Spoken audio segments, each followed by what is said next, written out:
संभाजीराजेंच्या पक्षाला निवडणूक आयोगाकडून अधिकृत मान्यता मिळालेली आहे।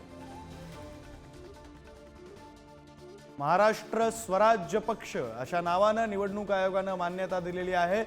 सप्तकिरणांसह पेनाची नीब हे निवडणूक चिन्ह असणार आहे। तर स्वराज्य संघटना ही संभाजीराजे छत्रपती यांची संघटना होती। आता संभाजीराजेंच्या या संघटनेला अधिकृत पक्षाचं स्वरूप हे मिळालेलं आहे। संभाजीराजेंनी एक्स पोस्ट करत या संदर्भातली माहिती दिलेली आहे। प्रतिनिधी शेखर पाटील सध्या आपल्यासोबत फोन लाईन वरून जोडले गेले आहेत, त्यांच्याशी बातचीत करूया।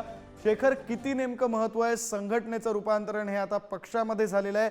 संभाजीराजेंसाठी वैयक्तिक त्यांच्या कार्यकर्त्यांसाठी हे किती महत्त्वाचं आहे आणि जी तिसरी आघाडी स्थापन करण्यात आली आहे त्या आघाडीसाठी याचं किती महत्व आहे? विक्रांत, अतिशय महत्वाची घडामोड संभाजीराजे छत्रपती आणि एकंदरीतच स्वराज्य संघटनेशी एकरूप असलेल्या सगळ्या कार्यकर्त्यांसाठी महत्वाची बातमी आहे। कारण आता आजपासून महाराष्ट्र स्वराज्य पक्ष म्हणून ही जी संघटना संभाजीराजेंनी स्थापन केली होती ती महाराष्ट्र स्वराज्य पक्ष म्हणून यापुढे कार्यरत राहणार आहे। पक्षाचं नोंदणी देखील आता झालेली आहे। निवडणूक आयोगानं त्यांना चिन्ह देखील बहाल केलेलं आहे। तर आपण सप्त किरणांसह पेनाची नीब हे चिन्ह त्यांचं पाहतोय।